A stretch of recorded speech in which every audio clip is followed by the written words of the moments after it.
Shalom, everybody. Welcome, welcome, welcome. Second night of Hanukkah. We have our main man today here on the piano, Rabbi Shapira, and we bless the Lord for the second night of Hanukkah. Tonight, in the second night of Hanukkah, we have the Yoetz, the mighty counselor, the mighty counselor. I hope you're enjoying being here with us every night.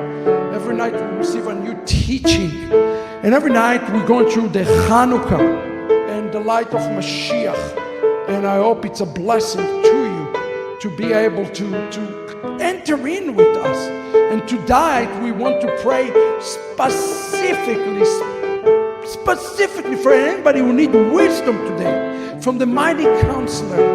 Abba, in the name of Yeshua, those who need today the counsel of the Lord, send them the mighty counselor today. Just as you gave Judah the Maccabee the power and the wisdom and the strength how to defeat the Greek. We know we don't battle against flesh and blood, and we will be victorious. So as we hear the Alanissim today, wow, we're just believing today for miracles to be upon you, might, power, and understanding upon each and every one of you today. Let's go now to the Rebbetzin, who have prepared for us chapter 3, chapter 4 of the book of Maccabees. We'll be back just a little bit later for the lighting of the Hanukkiah. Welcome, hit the share and the like.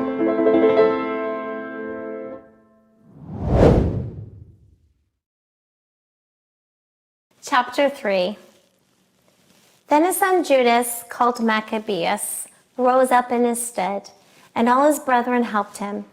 And so did they that held with his father, and fought with cheerfulness the battle of Israel.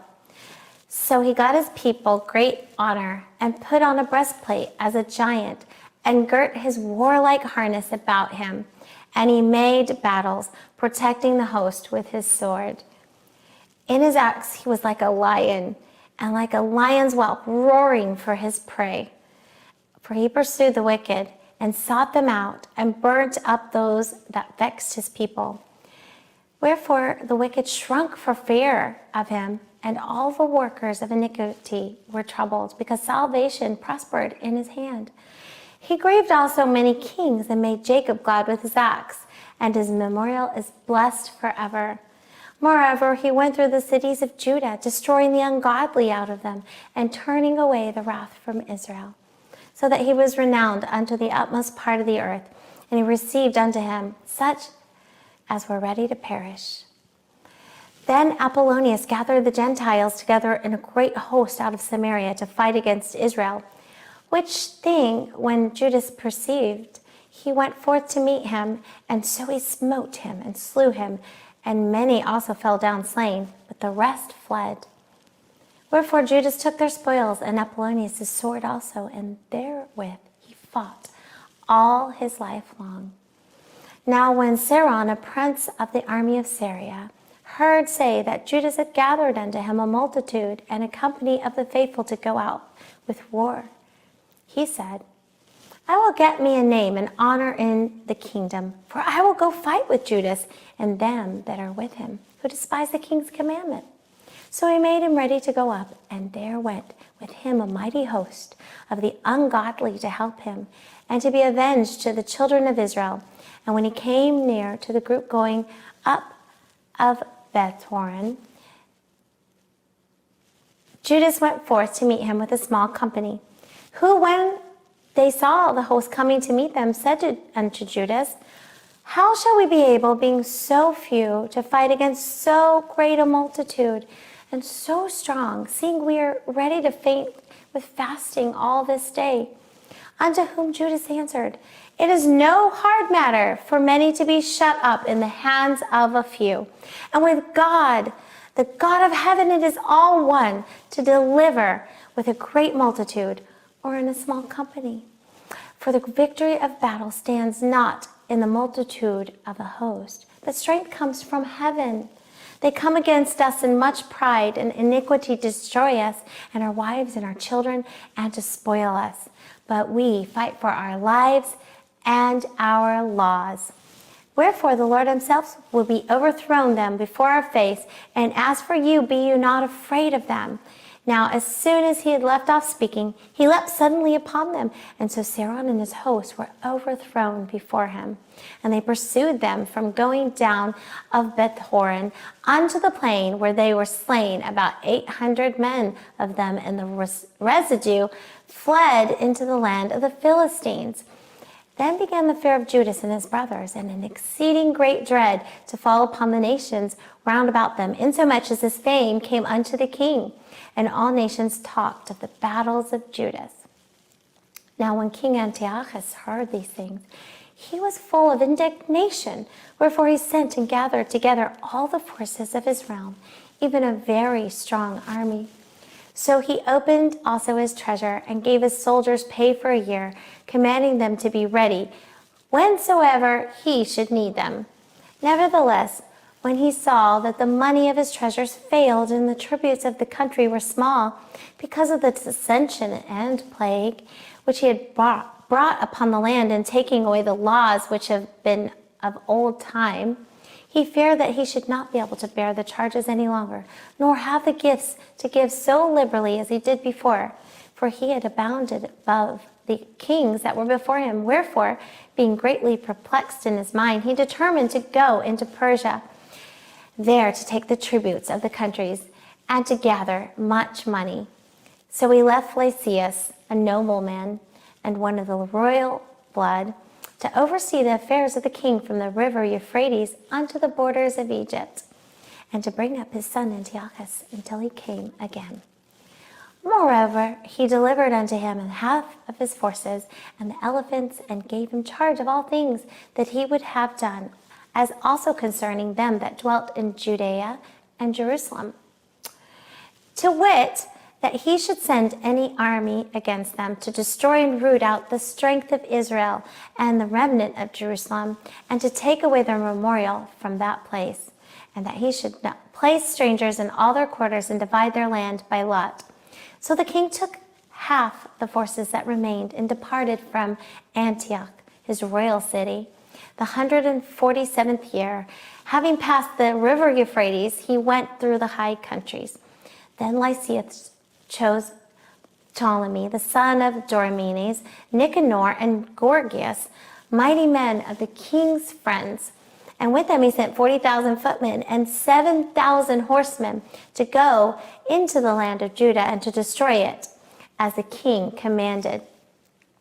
So they went forth with all their power, and came and pitched by Emmaus in the plain country. And the merchants of the country, hearing the fame of them, took silver and gold very much with servants, and came into the camp to buy the children of Israel for slaves. A power also of Syria and of the land of the Philistines joined themselves unto them. Now when Judas and his brethren saw the miseries were multiplied, and that the forces did encamp themselves in their borders, for now they knew how the king had given commandment to destroy the people and utterly abolish them, they said to one another, let us restore the decayed fortune of our people, and let us fight for our people and for the sanctuary. Then was the congregation gathered together, that they might be ready for battle, and that they might pray and ask mercy and compassion. Now Jerusalem lay void as a wilderness. There was none of her children that went out. The sanctuary was also trodden down, and aliens kept the stronghold. The heathen had their habitation in the place, and the joy was taken from Jacob, and the pipe with the harp ceased. Wherefore the Israelites assembled themselves together, and came to Maphsah, over against Jerusalem. And for in Maphsah was the place where they prayed aforetime in Israel. Then they fasted that day, and put on sackcloth, and cast ashes upon their heads, and rent their clothes, and laid open the book of law, wherein the heathen had sought to paint the likeness of their images.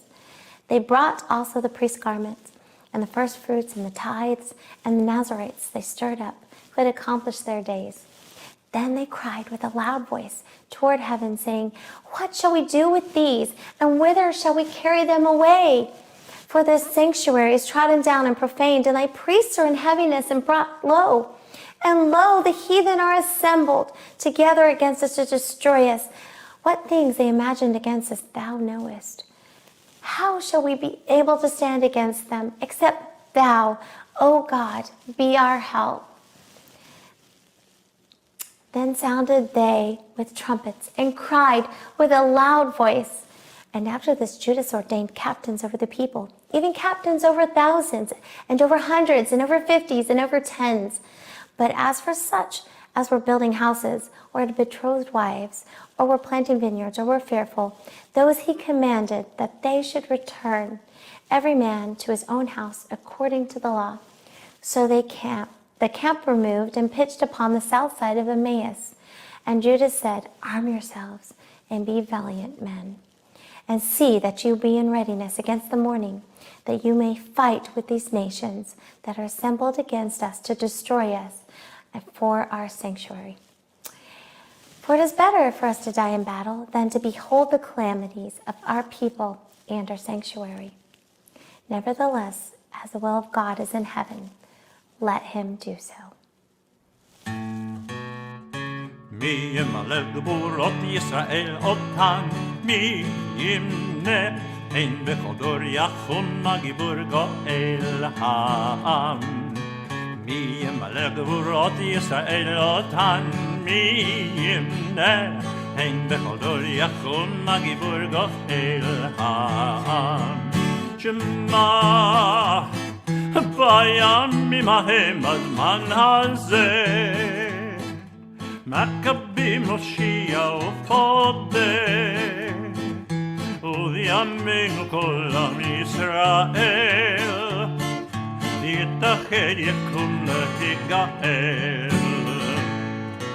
Who can tell the things that befell us? Who can count them? In every age a hero or sage came to our aid. Who can retell the things that befell us? Who can count them? In every age a hero or sage came to our age. Listen, Shema. At this time of years and days of yore, Maccabees the temple did restore. And today our people, as we dreamed, will arise, unite, and be redeemed. Mi yimlel geburat Yisrael otan, mi yimne, en bechol yakum magibur goel ha'am. Who can retell the things that befell us? Who can count them? In every age a hero or sage came to our aid. Chapter 4. Then took Gorgias 5,000 footmen and 1,000 of the best horsemen, and removed out of the camp by night, to the end he might rush in upon the camp of the Jews and smite them suddenly. And the men of the fortress were his guides. Now when Judas heard thereof, he himself removed, and the valiant men with him, that he might smite the king's army, which was at Emmaus, while as yet the forces were dispersed from the camp. In the mean season came Gorgias by night into the camp of Judas, and when he found no men there, he sought them in the mountains, for, said he, "These fellows flee from us."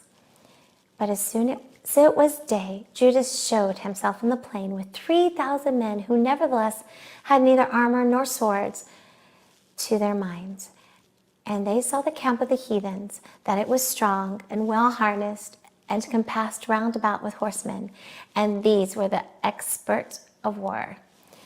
Then said Judas to the men that were with him, "Fear you not their multitude, neither be you afraid of their assault. Remember how our fathers were delivered in the Red Sea, when Pharaoh pursued them with an army. Now, therefore, let us cry unto heaven, if peradventure the Lord will have mercy upon us, and remember the covenant of our fathers, and destroy his host before our face this day, that so all the heathen may know that there is one who delivers and saves Israel. Then the strangers lifted their eyes and saw them coming over against them. Wherefore they went out of camp to battle. But they were with Judas, sounded their trumpets. So they joined the battle, and the heathen, being discomfited, fled into the plain. Howbeit all the hindmost of them were slain with the sword, for they pursued them into Gezerah, and unto the plains of Idumea, and Atosus, and Jamnia, so that there were slain of them upon 3,000 men. This done, Judas returned with his host from pursuing them, and said to the people, Be not greedy for the spoil, inasmuch as there is a battle before us. And Gorgias and his host are there by us in the mountains. But stand you now against our enemies, and overcome them, and after this you may boldly take the spoils. As Judah was yet speaking these words, there appeared a part of them looking out of the mountain, who, when they perceived that the Jews had put their host to flight, and were burning the tents, for the smoke that was seen declared that was done. When therefore they perceived these things, they were sore afraid, and seeing also the host of Judas in the plain ready to fight, they fled everyone into the land of strangers. Then Judas returned to spoil the tents, where they got much gold, and silver, and blue silk, and purple of the sea, and great riches. After this they went home and sang a song of thanksgiving, and praised the Lord in heaven, because it is good, because his mercy endures forever. Thus Israel had a great deliverance that day. Now all the strangers that escaped came and told Lysias what had happened, who, when he had heard thereof, was confounded and discouraged, because neither such things as he would were done unto Israel, nor such things as the king commanded him were come to pass. The next year, therefore, following Lysias, gathered together 70,000 choice men of foot, and 5,000 horsemen, that he might subdue them. They came unto Idumea, and pitched their tents at Bethsura, and Judas met them with 10,000 men. And when he saw that mighty army, he prayed and said, Blessed thou art our Savior of Israel, who did quell the violence of the mighty men of the hand of thy servant David, and gave the host of the strangers into the hands of Jonathan the son of Saul, and his armor bearer. Shut up this army in the land of thy people Israel, and let them be confounded in their power and horsemen. Make them be of no courage, and cause their boldness and their strength to fall away, and let them quake at their destruction. Cast them down with their sword, the sword of them that love thee, and let all those that know thy name praise thee with thanksgiving. So they joined the battle, and they were slain of the host of Lysias, about 5,000 men. Even before them were they slain. Now, when Lysias saw his army put to flight, and the manliness of Judah's soldiers, and how they were ready either to live or die valiantly, he went into Antioch, and gathered together a company of strangers. And having made his great army greater than it was, he purposed to come again into Judea. Then said Judas and his brethren, Behold, our enemies are discomforted. They let go up to cleanse and dedicate the sanctuary. Now, upon all of this, the hosts assembled themselves together and went up into Mount Sion. And when they saw the sanctuary desolate, and their altar profaned, and the gates burned up, and the shrubs growing in the courts as if in a forest or one of the mountains, and the priest chambers pulled down, they rent their clothes and made great lamentation, and cast ashes upon their heads, and fell down to the ground upon their faces flat, and blew an alarm with the trumpets, and cried toward heaven. Then Judas appointed certain men to fight against them, those that were in the fortress, until he had cleansed the sanctuary. So he chose priests of blameless conversation, such as had pleasure in the law, who cleaned the sanctuary, and bare out the defiled stones into an unclean place. And as they consulted what to do with the altar of burnt offerings, which was profaned, they thought it best to pull it down, lest it should be a reproach to them, because the heathen had defiled it. Wherefore they pulled it down. and laid the stones in the mountain of the temple in a convenient place until there should come a prophet to show what could be done with them. Then they took whole stones according to the law and built a new altar according to the former, and made up the sanctuary and the things that were within the temple, and hallowed the courts. They made new holy vessels, and into the temple they brought the candlestick and the altar of burnt offerings and of incense and the table. And upon the altar they burned incense. And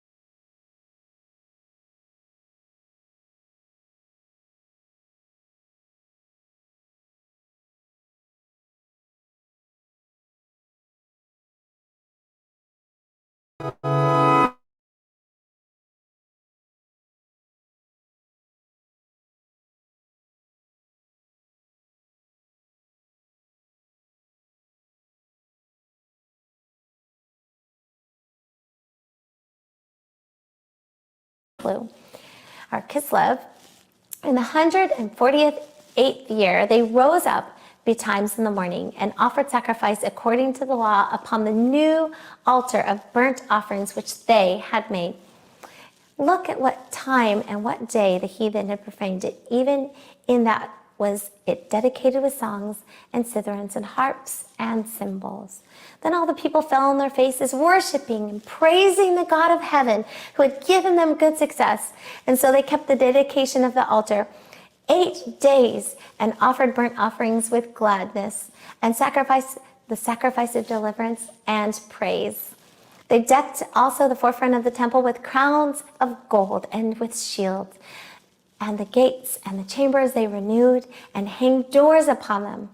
Thus there was great gladness among the people, for that the reproach of the heathen was put away.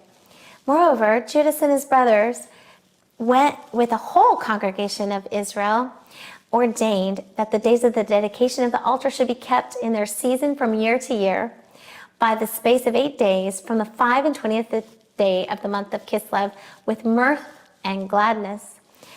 At that time, they also built up the Mount Zion with high walls and strong towers round about, lest the Gentiles should come and tread it down as they had done before. And they set there a garrison to keep it, and fortified Tzur to preserve it, that the people might have a defense against Idumea.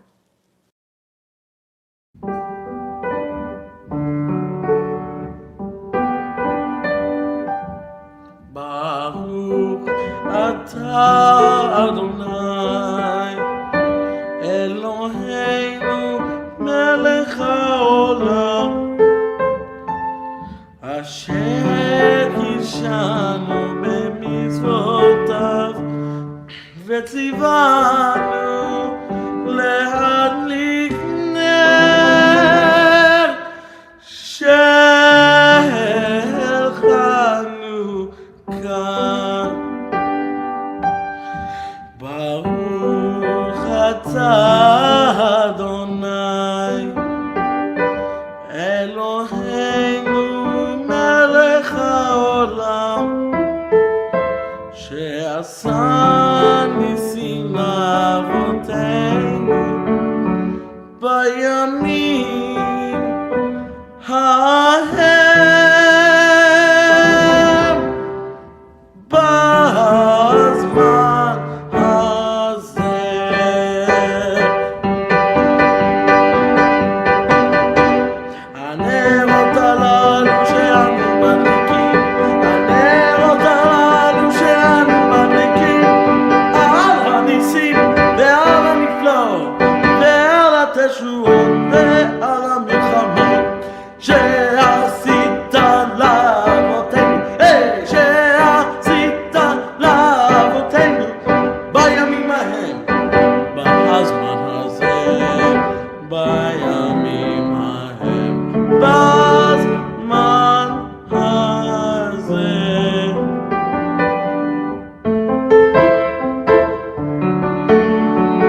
על אבותינו בימים ההם בזמן הזה, ועל הניסים ועל הפורקן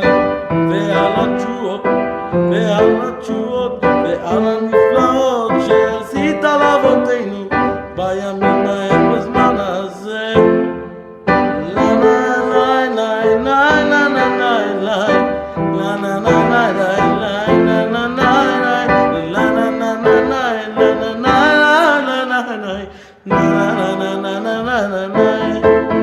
ועל הניסים ועל הפורקן ועל הגבורות ועל התשועות ועל הנפלאות שעשית לאבותינו בימים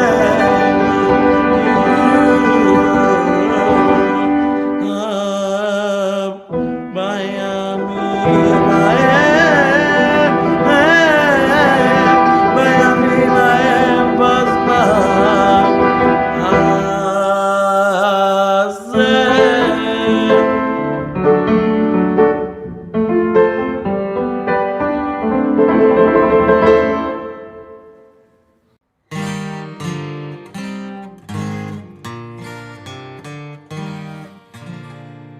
Maoz Yeshuati Hanukkiah Shapira Tikon Beit Tefilati V'shan Potan Nizapea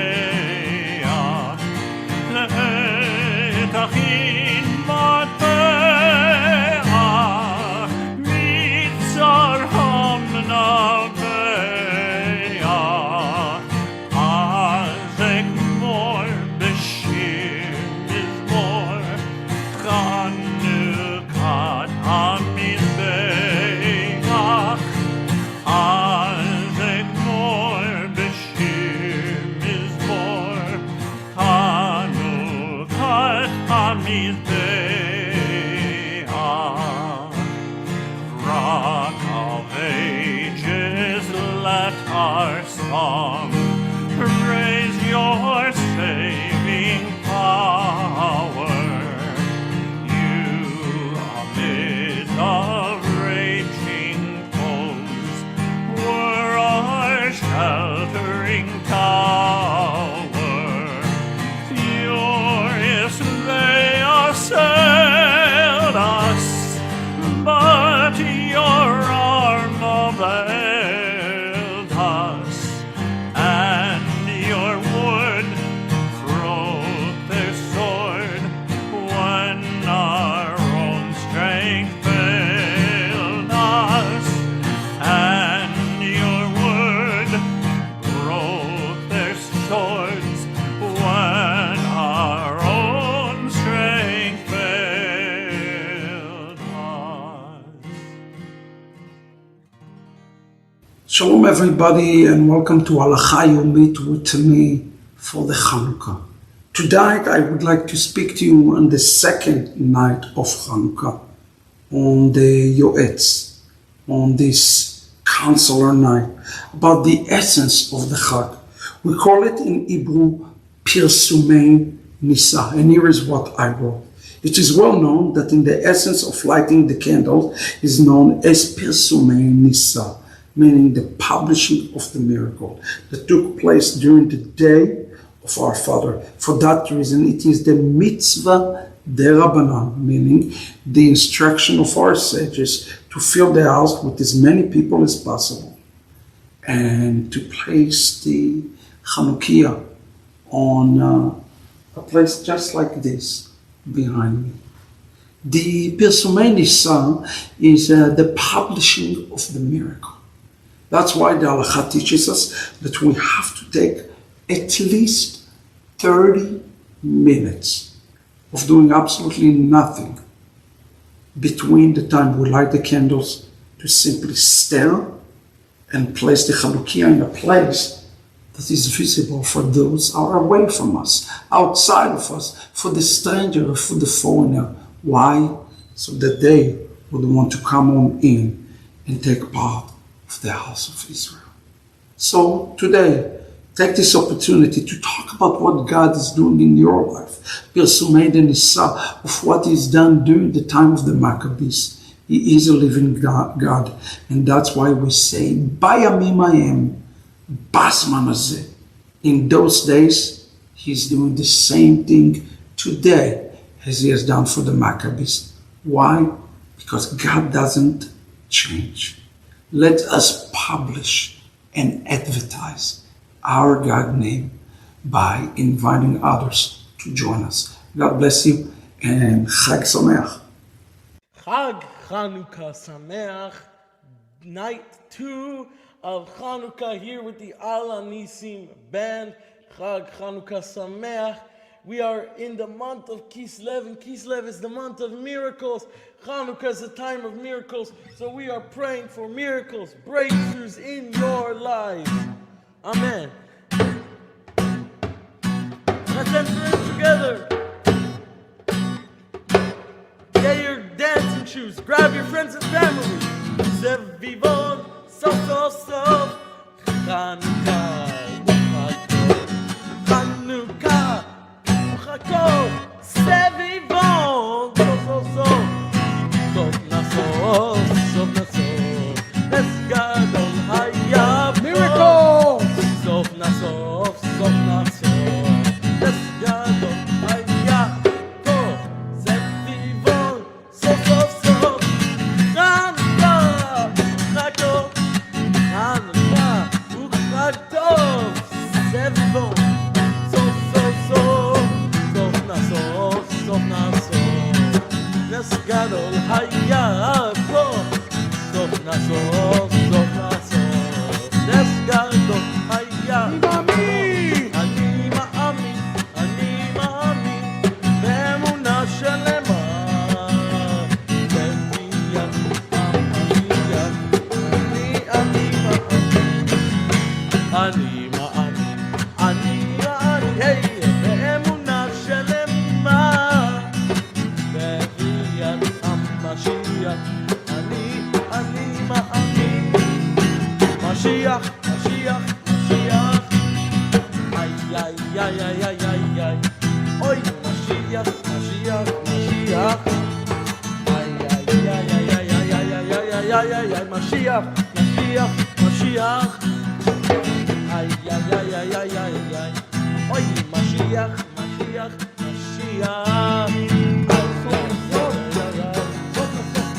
Sof naso. Esgadol hayab.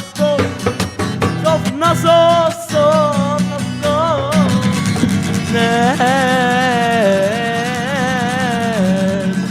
Esgadol hayab.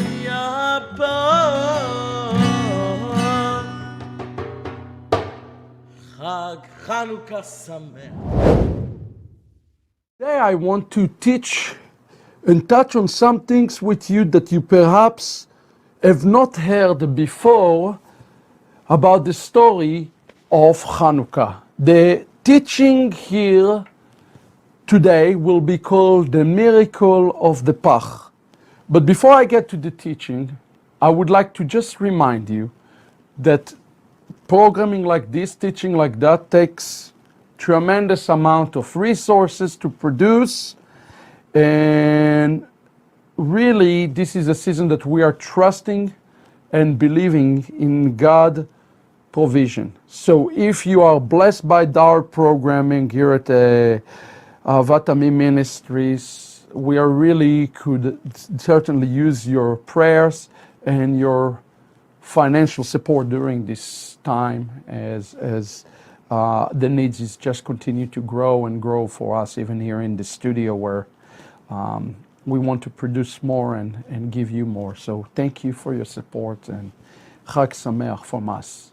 I want to start the teaching today from a passage that you perhaps read many times before, but you never connected it to the story of Hanukkah. In the book of Jeremiah, the chapter 23, we read a very important verse about the portrait of the Mashiach. We read the following verse in Jeremiah chapter 23.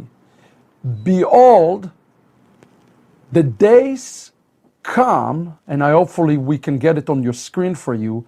Behold, the days come, says the Lord, that I will raise unto David a righteous shoot, and he shall reign as king and prosper, and shall execute justice and righteousness in the land. Who is this king? I think the answer is pretty obvious, that the king in this passage is none other than the Messiah of Israel. And notice that the Messiah of Israel will have a very interesting name. He will be known by the name Tzaddik. He will be righteous.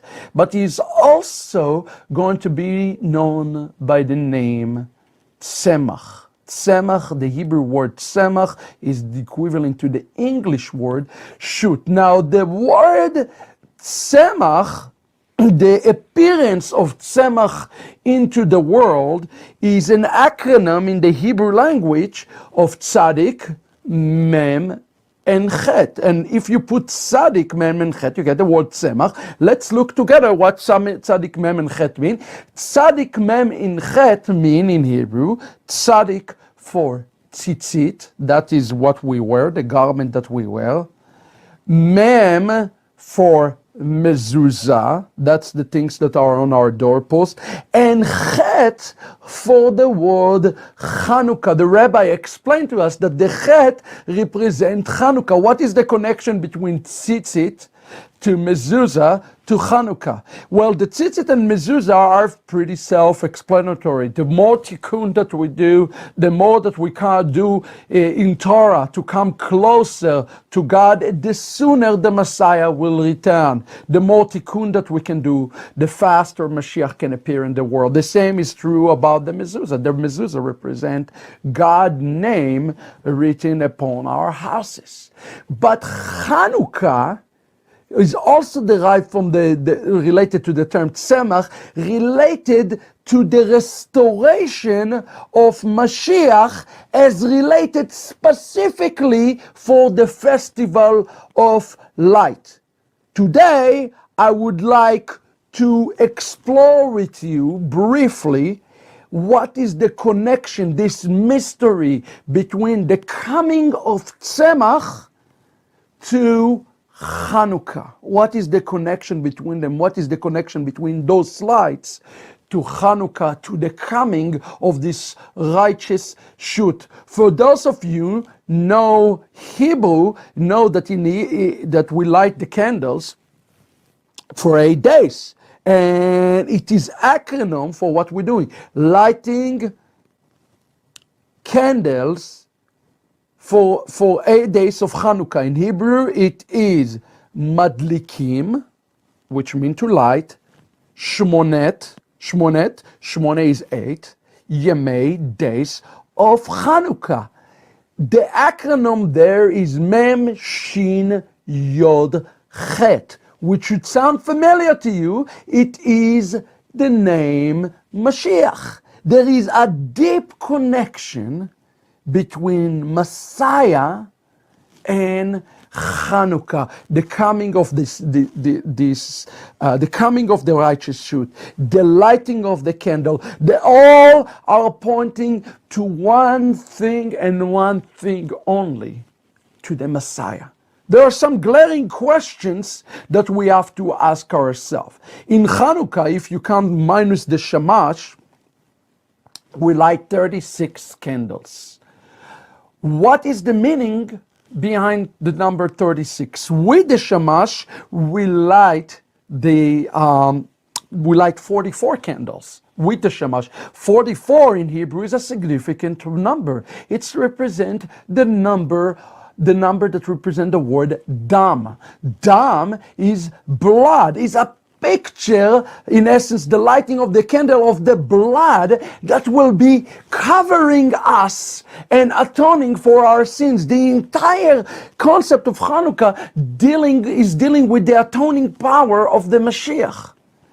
But without the shamash, which is the servant, we are lighting 36, okay? Another question we have to ask ourselves, not only why we light 36, why is it that it's by Jewish law, it's not permissible? Notice all my candles look exactly the same, they are uniform. I cannot take candles from one package and a candle from another package and mix them together. Why is it by Jewish law that is it not allowed to do it? Why do I have to use the exact same, by halacha, the same package and the same candles, and I cannot mix and match? This is a question we must ask. What is the messianic connection? And I would like to answer some of those questions with you. Perhaps we need to ask, what's the connection between the Mashiach and those lights? Well, in order to understand the connection, the messianic connection, we need to understand what the light of Hanukkah represents and what is it that we are truly lighting. The rabbi spoke about the fact that it does not just represent the miracle of the flask of oil that lasted for 8 days, but yet there is something much greater in this story.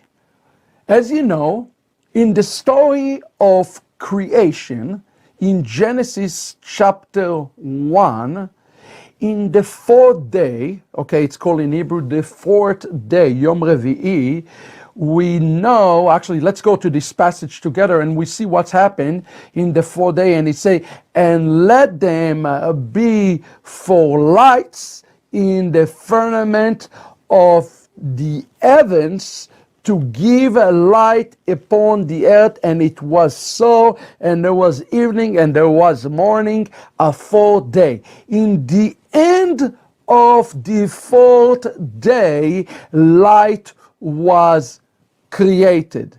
And what is this light that was created? According to the sages, it was the light that is actually known by the name the concealed light, okay? It's called the concealed light, and if you want to look with me on the very first week of creation, it was created in the end of the fourth day, so it's leave you Thursday, and it's leave you Friday, and it's leave you Saturday. 3 days, okay?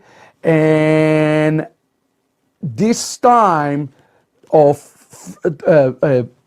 Thursday, Friday, and Saturday, okay? Or if you want to go like this, it's represent these 36 candles of Hanukkah. Each one of these, the rabbi says, represent 12 plus 12 plus 12, it represents those 12 hours between a day and a night and a day and a night and a day and a night, which makes the number 36. That is the exact numbers of the lights of Hanukkah. That's represent the tikkun that was there in the beginning of time.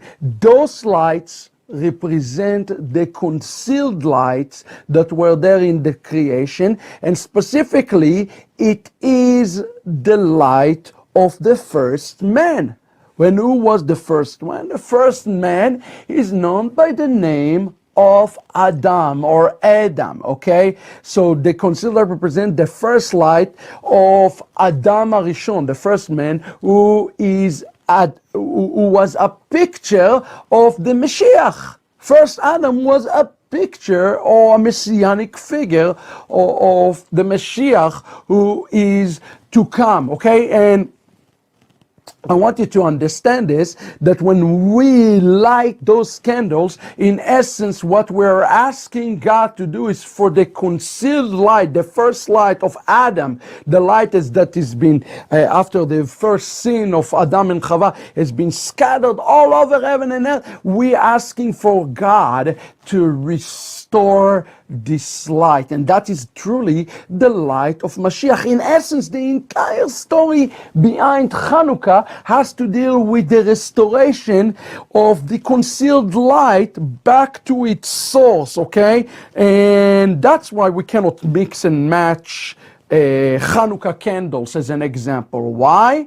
because we are symbolically saying we are using the concealed light, the very first light. It's a picture. A box cannot have a defect, a candle cannot have a defect, because it has to be in perfection. In essence, our cry in Hanukkah is for God to restore back the concealed light, which, as you will see in a moment with me, represent the Mashiach itself. And a matter of fact, we celebrate Hanukkah in the month of Kislev. Let's look together at the word Kislev. The word Kislev, it's derived from two words, kes, which mean throne, and lo, throne to him. In essence, is a throne to who is the him here? And the rabbis understand that the throne to him represent the throne of the Messiah. This is a representation, the entire Hanukkiah. The entire story of Hanukkah, as we will see tonight, have to do with setting and preparing a way for the Mashiach to receive back his throne. So that is essence, a prophetic picture in preparation for the coming of the Messiah. And I told you that there are 36 lights, 36 candles in Hanukkah. And the question that we must ask ourselves today, where is the concealed light? Why is it concealed? And most importantly, how do we restore back the concealed light back to its original source? Well, look at what Chazal explained to us. They use this term klipa. Klipa is a term that is shell. So let me show you something. It says 36 klipot represent 36 candles. Klipa, imagine an onion is one layer of onion. Okay, and there's another layer of onion, and another layer of onion, and another layer of onion, and so forth. The rabbi says that there are 36 shells, and inside the 36 shells, and each one of these candles represent one of those shells, okay? In the heart and in the essence of all of these shells, if we can overcome darkness, we will find inside the concealed light, which is the light of Mashiach, okay? And that's why, by the way, the kingdom of Greece, with all the song we're singing, the kingdom of Greece came to darken the eyes of Israel spiritually, okay? So we will not be able to peel the onion, sort of speaking, to be able to get to the concealed light. The concealed light in the middle is the Mashiach, and it is the Torah. This light has been concealed, and our desire, that's why the rabbi said that we're to recite those 8 names of Mashiach, is to come to the essence, to the Shamash, and what it is in the middle of all of this is the concealed light. And it says, Chazal says, Hu horo shel melech Mashiach. This is the light of King Messiah. So inside this 36 klipot, the light of Messiah is hidden, and this Hanukkiah represent the very first spark back from the garden, from the first man, first man. And Hanukkah represent our desire is to return back to the original light, to return back to the Garden of Eden. And by the way, this is the exact reason that the author of the Brit Chadasha of the book of Corinthians write the following about this tikkun. And it says, so also it has been written that the first man become a living soul. That's Adam. That's the spark that was given to Adam. But it is the Adam Acharon, it is the last Adam who become a resurrected spirit. It is the role and the responsibility of the last Adam, okay, to restore all things back to the original creation. Yeshua come to restore the things that Adam, in essence, messed up in the garden and restore the world back to his original condition. Hanukkah is a season of not just miracle, but it is a season of true desire to return back to the garden. What about you today? You're watching this program. Is your desire today to be restored back? If it is your desire to be restored back, you know that the only one that can restore you back is the one who is called the last Adam. It is the Mashiach himself. And how is it doing it? He is going to do it by shining his light. That's why he told us to shine our light, because it's not our light, it is truly him who is shining inside of us. So the question that we have to ask ourselves today is, how do we restore back the concealed light? Now that we understand what the Hanukkah and why we're counting forward, because we are peeling every day the onion to get to the middle, and the middle is the Messiah.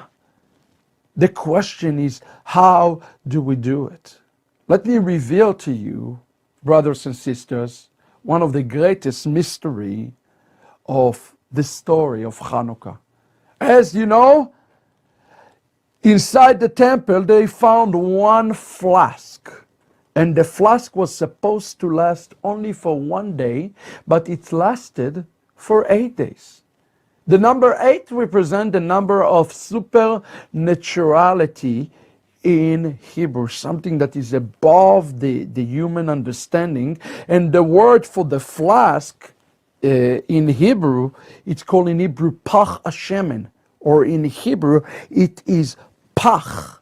Pach literally means this flask. The miracle was in the oil that was inside the flask. There was something supernatural about this oil that allowed the menorah to light for 8 days. Well, Chaverim, the Hebrew word for flask is the word pach. It is interesting and incredible that the same word of pach, equivalent to 580 in Hebrew, equivalent to the word seir in Hebrew. The rabbis connected the miracle that is happening through the pach. Let's put up this slide one more time. The pach, which is the flask, to the Hebrew word shiur, okay? Because it is going to be something supernatural that's going to occur to somebody who is called shiur. If we can understand who is shiur, we can truly understand what was inside the pach that allowed it to shine, to brightly shine, and not to die for 8 days. To find this answer, what's the connection between the word pach 580 to shiur 580? Perhaps we need to start with the book of Isaiah chapter 9, where we read, "For a child is born unto us. A son is given unto us, and the government will be upon his shoulder." And every night when we light the Hanukkiah, we say those names. And his name will be Pele Yoetz, El Gibor, Avi Ad, Sar Shalom. He will have 8 names. But I want you to notice that the very first name that we'll give to him will be the name Pele. Pele is his name. Why? Because he will be miraculous. The story of Hanukkah is the story of miracle, and it's related to the one who is called shiur. He is the one that was able to restore the light the concealed light back into the Beit HaMikdash. So who is Sa'ir? We find the answer for that in our Yom Kippur prayer. In the Yom Kippur prayer, we read the following, that the Messiah, who is our righteousness, let's look together, has turned away from us. We were perplexed, and nobody could justify us. He bears our iniquities and the yoke of our crimes upon himself, and he was pierced because of our iniquities. He carries our sins on his shoulders to find forgiveness for our misdeeds. We were healed by his bruises. It's time to create the eternal one, a new creation. Lift him up from a circle, draw him up from Sa'ir, and make us hear him again on top of Mount Lebanon in the end of Inon. In this incredible passage, we are quoting actually Isaiah 53, okay, and we are calling upon the one who will redeem us, and we say, bring him from a place called Sa'ir. The Hebrew word Sa'ir in the scripture literally mean to be full of hair, like my arm is hairy. Who is the one that is calling the text hairy, full of hair, red color? Well, it's none other than Esav. Esav, if you flip the letters of Esav or Sa'ir, he called by Esav and Sa'ir, you get the name Yeshua. And interestingly enough, let's stay there for a second. The word Esav, who has been hated, right? And the word Sa'ir is also equivalent to the term Shalom in Israel. In Hebrew, he is called the Prince of Peace. Why is he called the Prince of Peace? How can it be that Esav, okay, who is called Sa'ir, he will be the one who will bring peace into the world? Well, I want to tell you today that this is some sort of a mystery. The story of the concealed light is a story of a mystery.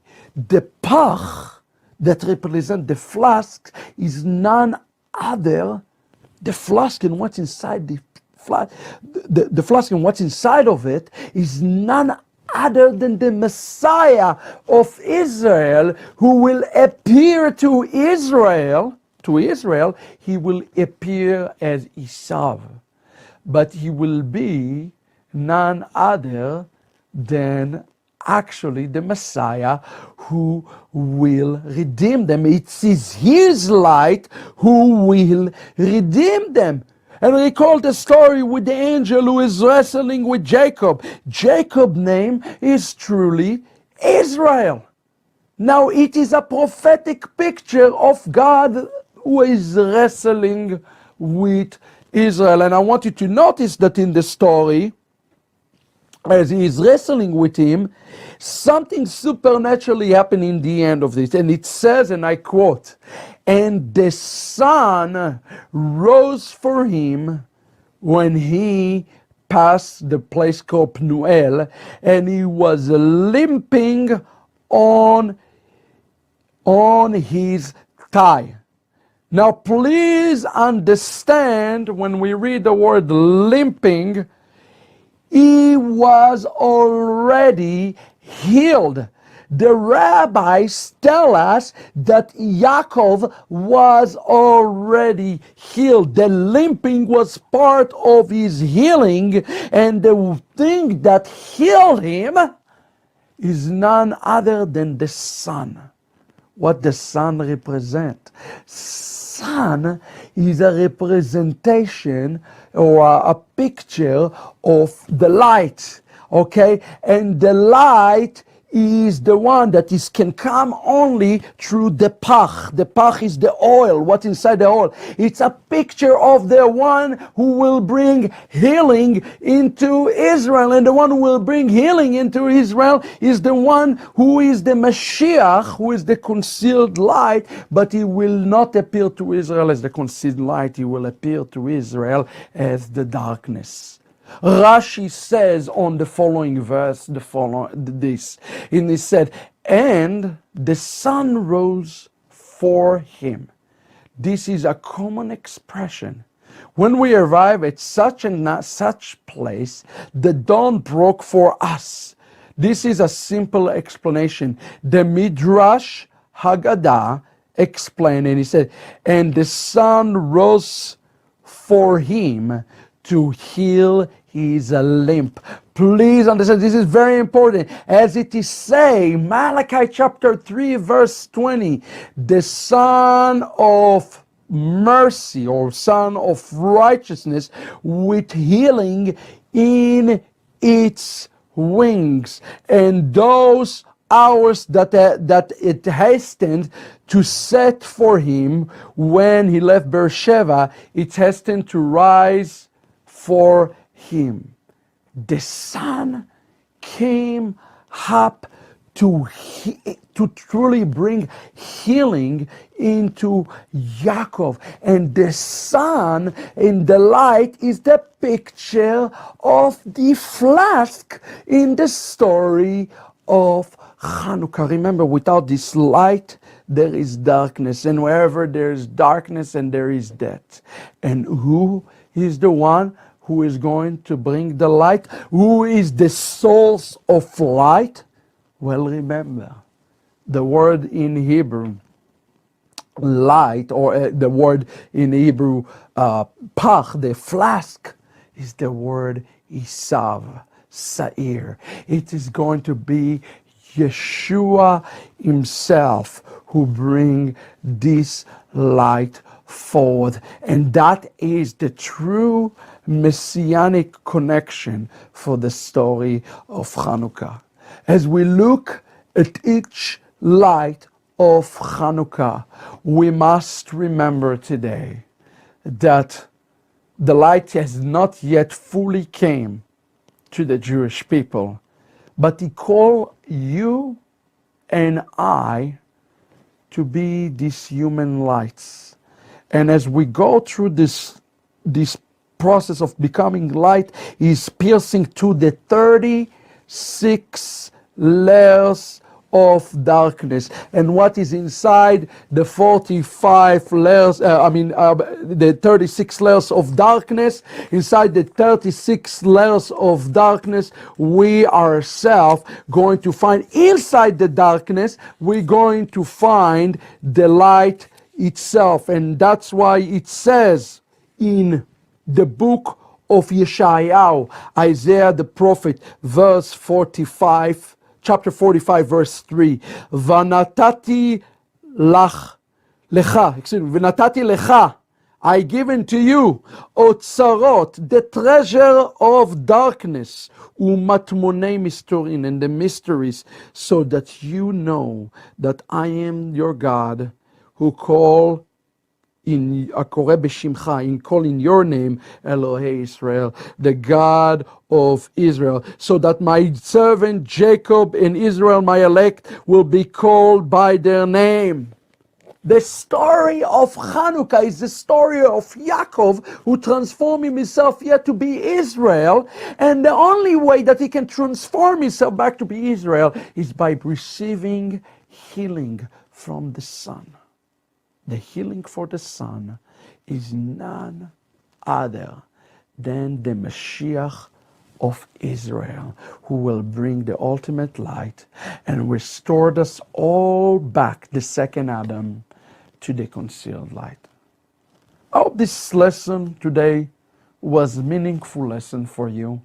I want we all go with a sense of purpose of becoming one of these lamps, one of these lights that bring Mashiach closer and closer. Because when we pierce through darkness, we get one step closer to the ultimate concern.